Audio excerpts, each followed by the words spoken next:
Let me ask you something. Have you ever stood in the middle of your home, surrounded by bins, bags, piles, and felt this quiet voice whisper, "Why does it still feel heavy?" You've cleaned.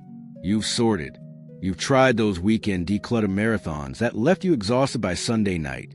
And yet, it doesn't feel lighter. Not really. Not where it matters most. In that space between your ribs where peace should live. Because here's the truth no one tells people our age. Some tasks we keep doing, thinking they're helping us, are actually robbing us blind. Robbing us of energy we can't spare. Robbing us of the peace we've earned. And robbing us of the chance to truly feel at home in our own space. Today, I'm sharing 6 of them with you. They're small, they're sneaky, and they're quietly draining older adults everywhere. Maybe even you, right now, as you're watching this. But here's the beautiful news. Once you stop doing these 6 things, your space won't just look better. It will feel like home again. That deep exhale kind of home. The kind where your shoulders drop the moment you walk through the door. So if you've ever felt like your house was full but your heart felt tired, subscribe right now. Because every single week, we explore lighter ways of living, one gentle step at a time. And trust me, you'll want to be here for what's coming next. Task 1. Are you organizing things you never use? You know what I'm talking about, don't you? That box in the closet. The one you've moved 3 times in the past year. You've folded what's inside. You've rearranged it. You've even bought a prettier container for it. But here's the thing, you haven't actually used anything in that box. Not once. And yet, there you were last Tuesday, spending 45 minutes reorganizing again. Folding those scarves you wore 10 years ago. Sorting through greeting cards from birthdays past. Carefully placing things back in their proper spots. You tell yourself you're being organized, responsible. That maybe someday you'll need that silk scarf with a tiny stain. Or those formal napkins from your wedding china set. But let me tell you what's really happening here. You're not organizing. You're delaying. You're delaying the moment when you have to say goodbye to pieces of who you used to be. And I get it. I really do. That scarf isn't just fabric. It's the you who wore to office parties and felt beautiful. Those napkins aren't just cloth. They're dinner parties where your table looked perfect and your children laughed too loud. But here's what no one tells you about this kind of organizing. Every time you touch those items without using them, you're spending your precious energy maintaining a museum of your past instead of living in your present. Your energy after 60 is gold, pure gold. Don't spend it reshuffling clutter disguised as comfort. Instead, try this. The next time you catch yourself reorganizing something you haven't touched in over a year, pause. Take a breath. Thank those items for the memories they hold. And then, this is the hard part, but also the liberating part. Let them go. Just once. Let them go once. And feel the silence that follows. Feel how much lighter that closet feels. Feel how much lighter you feel. Task 2. Saving empty jars, bags, and boxes just in case. Oh, this one hits close to home, doesn't it? Your kitchen cabinet. The one that's become impossible to close properly, filled with empty pasta sauce jars. Your closet shelf, lined with gift bags you've saved from every birthday and holiday for the past 5 years. The garage corner, stacked with Amazon boxes that might come in handy someday. You saved that beautiful tin from the fancy cookies your neighbor brought over. That was 3 Christmases ago. You've moved it 4 times, always thinking, I'll use this for homemade cookies someday. But you haven't baked cookies in 2 years. Here's what's really happening. Your shelves aren't full of useful items. They're full of future plans that never came. Every time you open that cabinet and see those jars, there's a tiny voice that whispers, you should be making homemade spaghetti sauce. Every time you see those gift bags, there's a little guilt that says, you should be hosting more parties. Those containers aren't just taking up space. They're taking up space in your mind. They're quiet reminders of all the things you thought you'd do, should do, might do someday. But someday has a way of never arriving, doesn't it? And while you're storing possibilities, you're living with the weight of unfinished intentions every single day. If even one of these tasks is hitting close to home right now, hit that subscribe button. You deserve a home that gives you energy instead of taking it away. You deserve to feel light in your own space.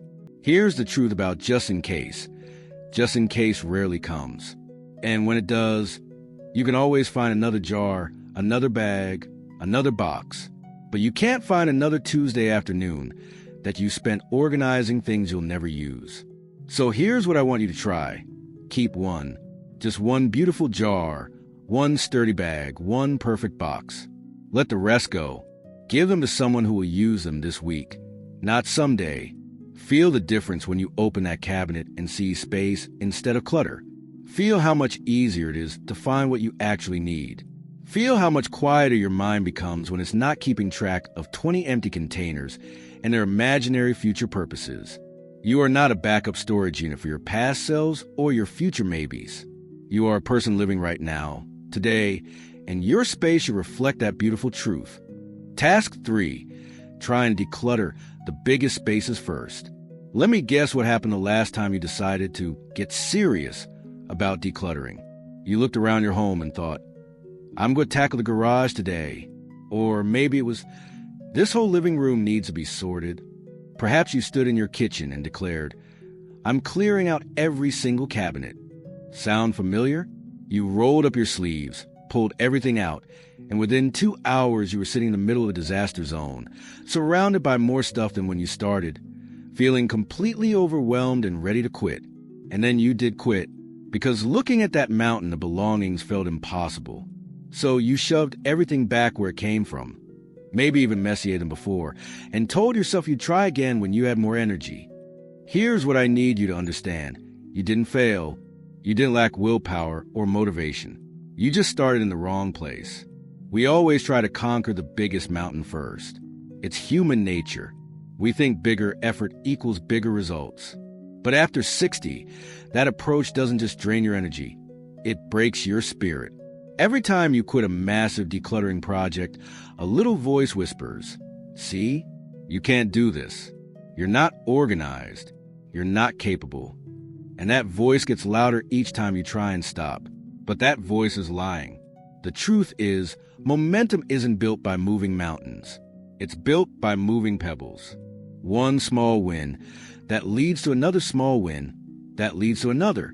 Instead of the garage, start with one shelf. Instead of the whole kitchen, start with one drawer. Instead of every closet, start with one small basket. Win small. Win often. Win in a way that makes you want to keep going instead of making you want to hide under the covers. Because here's what happens when you clear out just one junk drawer completely. You'll walk by it 3 times that day and smile. You'll open it to get a pen and feel a little surge of pride.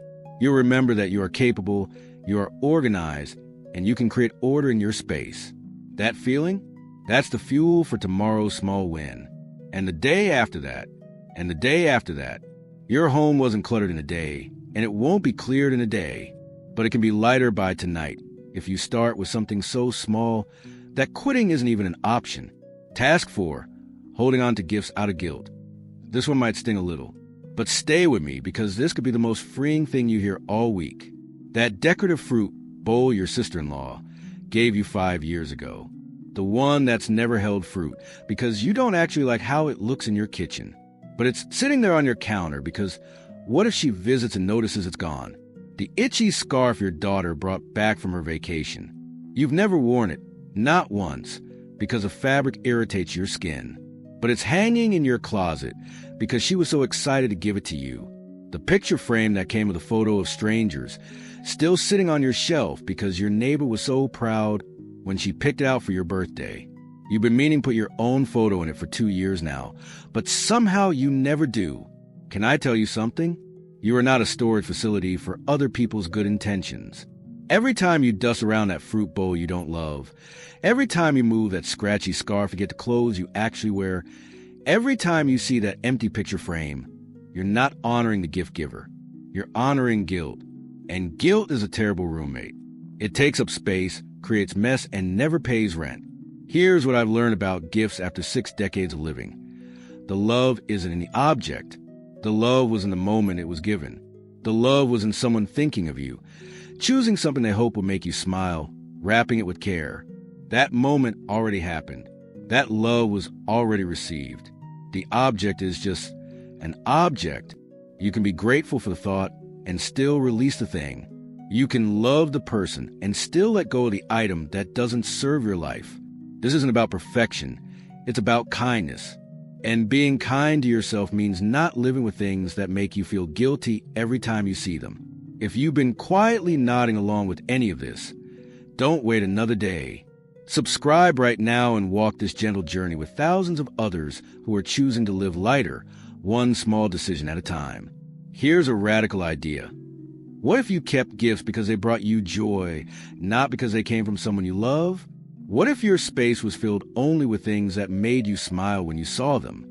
The people who truly love you, they want you to be happy. They want you to have a home that feels peaceful and light. They don't want you keeping things out of obligation.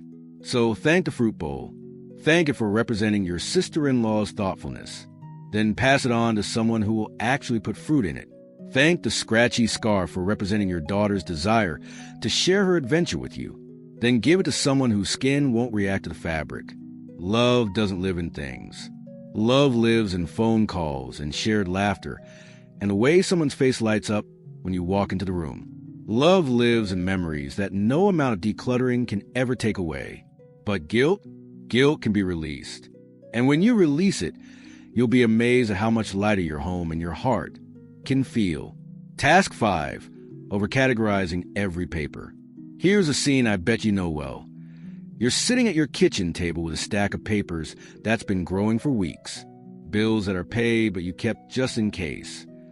Warranties for appliances you no longer own. Instruction manuals for gadgets that broke years ago. Medical papers that might be important, but you're not sure which ones. So you decide to get organized. Really organized.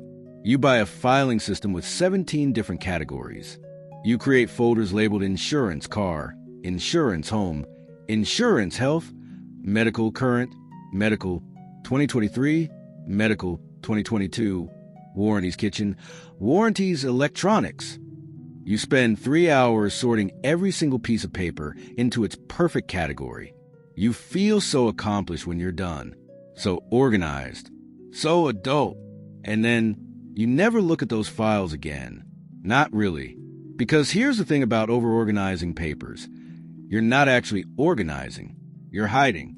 You're taking one overwhelming pile and turning it into 17 smaller piles. They're somehow even more overwhelming because now you can't remember which folder has what you need.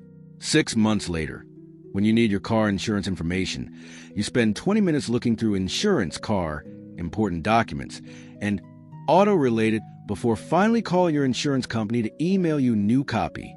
We think we're creating order, but we're actually creating a beautiful, labeled maze that's just as confusing as the original mess. Here's what I've learned about papers after years of making this mistake. If you don't need it to prove something, act on something, or remember something important, you probably don't need to keep it at all. And for the papers you do keep, 3 categories is enough. 3, action needed, keep for records, and memories worth saving. That's it. No subcategories. No color coding. No elaborate system that requires a master's degree to maintain. When something needs your attention, it goes in action needed. When it's something you legally or practically need to keep, it goes in keep for records. When it's something that makes you smile or holds a precious memory, it goes in memories worth saving. Everything else? Everything else can go. Your filing system should serve you, not the other way around. If you spend more time maintaining your organization system than you do living your life, that system isn't helping you. It's controlling you. And at our age, we don't have time to be controlled by our own good intentions. Task 6. Thinking decluttering is only about stuff. Now we come to the big one, the one that changes everything. You've emptied the drawers. You've sorted through the kitchen cabinets. You've donated bags of clothes and wiped down every surface until it sparkles. You stand in your living room, looking around at all your hard work. Everything is in its place. Everything is clean. Everything is perfect. And yet, the room still feels heavy. You can't put your finger on it. The space looks exactly how you imagined it would when you started this whole decluttering journey. But something is missing. Something is still not right. You sit down in your favorite chair, the one that now has a clear view of your beautifully organized space, and you feel empty, not satisfied, not peaceful, just empty. Here's what no one tells you about decluttering. You can clear every surface, organize every drawer, and donate every item you don't need. But if you don't release the emotional weight you've been carrying, your space will still feel heavy. Because the real clutter isn't always in your closets. Sometimes it's in your heart. It's the guilt about the life you thought you'd be living by now. It's the regret about chances you didn't take. It's the sadness about people who are no longer here to see how organized you've become. It's the worry about whether you matter, whether your life has meaning, whether anyone will remember the person you were before you became someone who spends Saturday afternoons sorting through old magazines. You can move 1,000 items out of your house, but if you don't move the emotional weight out of your heart, you'll still feel like you're drowning in stuff that isn't even there anymore. This is why some people can live in tiny, sparse apartments and feel suffocated, while others can live in homes filled with treasures and feel completely at peace. It's not about the amount of things around you. It's about the amount of emotional baggage you're carrying inside you. So here's what I want you to try after your next decluttering session. No matter how small, don't just organize the space. Claim the space. Sit down in the area you just cleared, not to admire your work, but to actually be present in it. Turn on music that makes your soul feel lighter. Open a window and let fresh air move through the room. Make yourself a cup of tea and drink it slowly, right there in your newly organized space. And while you're sitting there, say this out loud: this is enough. What I've done today is enough. Who I am right now is enough. This space, this moment, this life I'm living, it's enough. Because here's the secret that no decluttering book will tell you. The goal isn't to have less stuff. The goal is to have more room for joy, more room for peace, more room for the quiet contentment that comes from knowing you're exactly where you're supposed to be. You're not decluttering to impress anyone. You're not organizing to prove anything. You're creating space, physical and emotional, for your life to breathe. And sometimes that means releasing old dreams that no longer fit. Sometimes it means forgiving yourself for not being the person you thought you'd become. Sometimes it means accepting that this version of you, the one sitting in this cleared space right now, is worth celebrating. The heaviness you've been feeling isn't coming from your closets. It's coming from carrying everyone else's expectations of who you should be, what you should have accomplished, how you should be spending your time. But what if you could set those expectations down the same way you set down that box of old photos? What if you could release them with the same gentle finality? Your space doesn't need to be magazine perfect to be peaceful. Your life doesn't need to look like anyone else's to be meaningful. Your home doesn't need to impress visitors to be a sanctuary. It just needs to feel like home to you. If you stayed with me through all 6 of these energy-draining tasks, I need to tell you something important. You're not watching this video by accident. You're here because somewhere in your heart, you know you're ready for something different. You're ready to stop spending your precious energy on things that don't matter and start investing it in things that do. You're ready to live lighter, not just with fewer possessions, but with fewer burdens, fewer shoulds, fewer guilts, fewer reasons to feel tired in your own home. This isn't about becoming a minimalist or following someone else's rules about how much is too much. This is about becoming the curator of your own peace. This is about recognizing that every single thing in your space, every object, every system, every habit should either serve your life or bring you joy. And if it doesn't do either of those things, it doesn't belong in your sanctuary. Remember what we talked about at the very beginning? That feeling of standing in your home and wondering why it still feels heavy even after you cleaned everything? That feeling doesn't have to be permanent. That weight doesn't have to be yours to carry. You have permission to let go of things that don't serve you, even if they once did. You have permission to change systems that drain your energy, even if they seem practical. You have permission to create a home that supports who you are now, not who you used to be or who you think you should become. Your energy is precious. Your peace is sacred. Your home should honor both. So here's my invitation to you. Subscribe now, not because you should, but because you finally can. Because you're ready to join thousands of people who are choosing to live more gently, one small decision at a time. The space you're in right now, this moment where you're ready for change, this is where your lighter life begins. And I can't wait to walk this journey with you, one gentle step at a time. Welcome home.